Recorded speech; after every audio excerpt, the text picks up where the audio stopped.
Det er sådan en dag som i dag, hvor man kan smide det hele. Hvis ikke man kører en lille smule klogt, da der på det her anlæg, vi kører i dag, er så mange sten. Og det er også rimelig glat, der ligger sne udenfor og sådan nogle ting. Og vi må ikke køre med piggdæk endnu. Så.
Jamen, jeg synes faktisk, det er gået rigtig godt.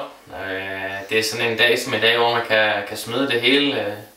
Hvis ikke man kører en lille smule klogt, da der på det her anlæg, vi kører i dag, er så mange sten. Og det er også rimelig glat, der ligger sne udenfor og sådan nogle ting.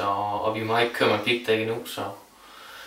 Så der var rimelig stor chance for, at man sagtens kunne tage nogle gode styrt. Men det lykkedes at få 3 heat-sejre i alle discipliner.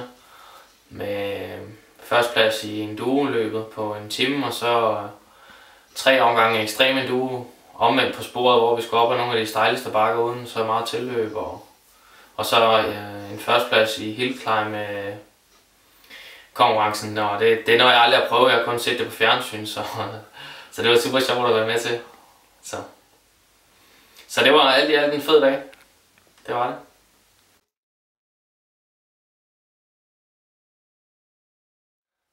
Jeg synes, det er gået rigtig godt. Det kan jeg vist roligt sige. Jeg starter året med at faktisk blive dansk mester i ekstrem enduro 27. januar, som jeg husker det. Og med på piggdæk. Så året var egentlig startet rigtig godt, kan man sige. Og cirka en lille måned efter, halvanden efter, nej, det var kun en lille måned efter, der bliver jeg far til Cornelius. Og det ændrer mit synspunkt en del på hverdagen.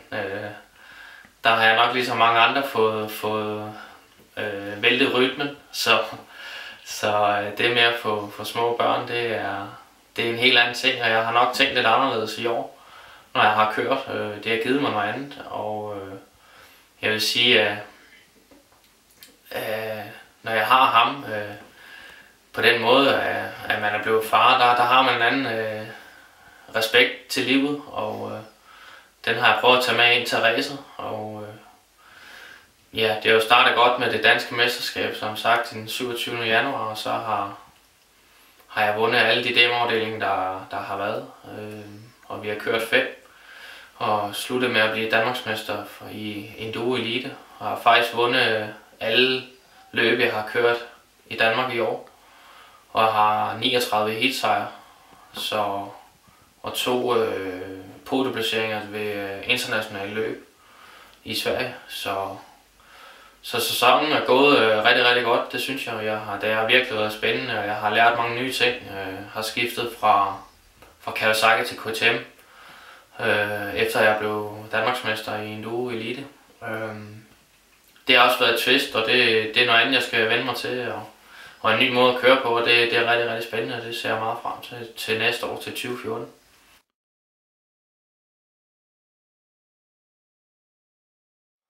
Jeg har en masse enduro-løb, jeg gerne vil køre i 2014, og jeg vil gerne køre det danske ekstrem enduro og de danske DM-afdelinger i Elite Enduro og de fleste løb, vi har her i Danmark. Jamen, så ligger der en masse løb i Sverige, som Strungenbro, Randesletten og Gotland, som jeg skal op og køre. Og nogle andre løb i Sydsverige for min svenske sponsor op, som har nogle rigtig, rigtig fede løb, hvor der så er service på og så videre, så det glæder jeg mig meget til. Så har jeg en meget stor drøm om at komme op og køre VM i enduro. Den enkelte afdeling, der er i Sverige, oppe i Eksjö, kunne få start og kvalificere mig til det, og håbe, der er nogle sponsorer, der kan være med til at dække nogle af udgifterne til at komme derop og køre, da der er en rimelig mange omkostninger. Så det er sådan set 2014. Det bliver med fuld enduro, som det ser ud nu. Så det ser jeg meget frem til. Og så håber jeg på måske, at man kan komme ud og køre noget enduro-cross. Der er nogle rigtig, rigtig fede løb nede i Tyskland, som jeg blev inviteret til rundt omkring på Facebook. Der har bare ikke altid været økonomien til at komme ud og lige komme derned. Men det håber jeg sådan nogen, at jeg kan opfylde mine mål på den måde og komme afsted. Og måske et par enkelte X-Games afdelinger, hvis de stadig beholder enduro-cross med inde i selve løbet der. Så det er det.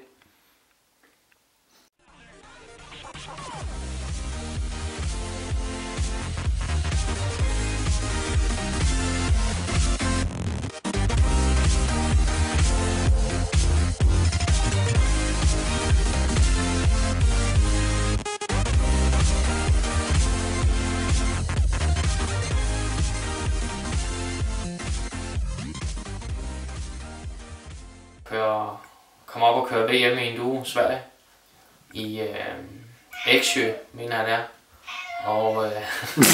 Og efter jeg havde vundet det sidste DM, der skiftede jeg cykel fra KTM til Kawasaki.